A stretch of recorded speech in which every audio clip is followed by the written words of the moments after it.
మీ fertility specialist మీకు ఈ రోజు ట్రిగ్గర్ ఇస్తే కరెక్ట్ అని చెప్తారు. సో ఆ పర్టికులర్ డే రోజు మీరు ఇంజెక్షన్ తీసుకుంటే ఇమీడియట్లీ ఒక 24 hours to 48 hours తర్వాత ఎగ్ రిలీజ్ అయ్యే ఛాన్స్ ఉంటుంది అనమాట.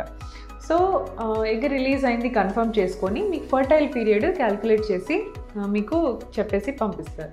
అలాగే IUI, ఇప్పుడు IUI గురించి మాట్లాడుకుంటే IUIలో ట్రిగర్ ఇంజెక్షన్కి పర్ఫెక్ట్ టైమింగ్లో తీసుకోవాలండి. కొంతమంది పేషెంట్స్కి ఏంటంటే మీరు నైట్ 8 o'clockకే ట్రిగ్గర్ తీసుకోవాలని డాక్టర్ రాస్తారు. సో ఈ టైమింగ్ చాలామంది మిస్ చేస్తారు. మిస్ చేయడం వల్ల మనం ఎగ్జాక్ట్లీ IUI ఏ రోజు టైమింగ్కి పెట్టుకున్నామో దానికి ముందో దానికి తర్వాత ఎగ్ విడుదలవుతుంది. దానివల్ల IUI సక్సెస్ రేట్స్ డ్రాప్ అయ్యే ఛాన్స్ ఉంటుంది.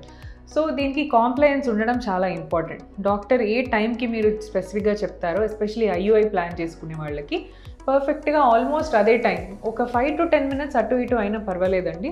But if example doctor is asking you to take the injection at 8 PM అంటే ఒక మేబీ 7:45 నుంచి 8:15 లోపు తీసుకునేదాకా ట్రై చేయాలి. అంతకంటే డిలే చేసినా కూడా మనకు IUI చేసేటప్పుడు ఎగ్ ప్రాపర్గా రిలీజ్ అవ్వకపోవడం కానీ ఇంకా లేట్ కావడం టైమింగ్ విల్ బి డిఫర్డ్ అనమాట. నెక్స్ట్ వచ్చేసి IVF ట్రీట్మెంట్లో కూడా ఎగ్స్ అన్నీ కూడా 10 days పెరగడానికి ఇంజెక్షన్స్ ఇస్తాం. సో ఆ ఫైనల్ డే ఆఫ్ మెచ్యూరేషన్ రోజు ట్రిగ్గర్ మనం రాస్తామన్నమాట. ట్రిగ్గర్ ఈజ్ నథింగ్ బట్ ఒక ఇంజెక్షన్, అది మీ నడుంకి వేసుకునే ఇంజెక్షన్ మాత్రమే. IVFలో వెరీ ఇంపార్టెంట్ అండి ట్రిగ్గర్ ఇంజెక్షన్ టైంకి తీసుకోవడము. ఎందుకు అంటే మీ ఎగ్స్ రిలీజ్ అయ్యే టైంకి కరెక్ట్గా మనం పికప్ చేసుకోవాలి. సో ఎగ్జాక్ట్లీ ట్రిగ్గర్ ఇంజెక్షన్ ఇచ్చిన 34 to 36 hours తర్వాత మనం పికప్ చేయాలి. సో ఈ ఎగ్ రిలీజ్ ఇంజెక్షన్ ఇచ్చిన తర్వాత ఫర్ ఎగ్జాంపుల్ మనం 36 కాకుండా 38 hours చేసామనుకోండి, ఏదో డిలే వల్ల పేషెంట్ లేట్ రావడము సమ్ ప్రాబ్లం వల్ల డిలేగా పికప్ చేస్తే ఎగ్స్ కంప్లీట్లీ బాడీలో రిలీజ్ అయిపోయి ఉంటాయి. మీకు పికప్ చేసినప్పుడు no eggs will be available. So అది ఒక రిస్క్ ఉంటుంది. అండ్ ఒకవేళ 36 hours కాకుండా ముందే 32 hours 30 hours పికప్ చేసామనుకోండి, ఎగ్స్ రిలీజ్ అవ్వవు ఇంకా లోపట. సో మనం తీసినప్పుడు కూడా రిలీజ్ అవ్వవు కాబట్టి మనకు బయటికి ఏం అవుట్పుట్ రాదు. సో ఈ టైమింగ్ ఎస్పెషలీ IVF వాళ్ళు ట్రిగ్గర్ కరెక్ట్ టైంకి తీసుకోవడం చాలా important. So trigger injection is the basic step for egg release అవ్వడానికి ఈ ట్రిగ్గర్ ఇంజెక్షన్ మీకు హెల్ప్ చేస్తుంది.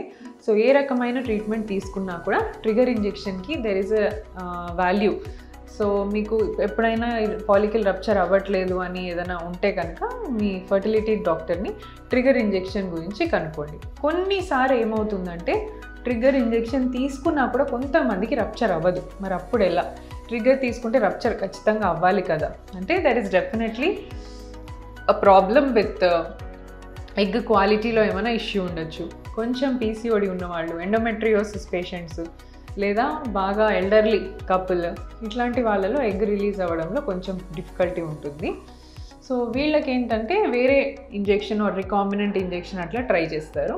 And one more reason trigger తీసుకున్న ఎగ్ రిలీజ్ అవ్వట్లేదు అంటే ఐదర్ మీరు తీసుకున్న HCG ఇంజెక్షన్ పర్ఫెక్ట్గా దాన్ని ఫ్రిడ్జ్లో కానీ టెంపరేచర్లో మెయింటైన్ చేయకపోవడం వల్ల, లేదా మీ టైమింగ్ ఏదైనా డిలే చేయడం, బయట ఇంజెక్షన్ ఫ్రిడ్జ్లో కాకుండా బయట ఎక్కువసేపు ఉన్నా, మ్యానుఫ్యాక్చరింగ్ బ్యాచే సరిగ్గా లేకపోయినా రిలీజ్ అవ్వకుండా ఉండే ఛాన్సెస్ ఉంటాయి.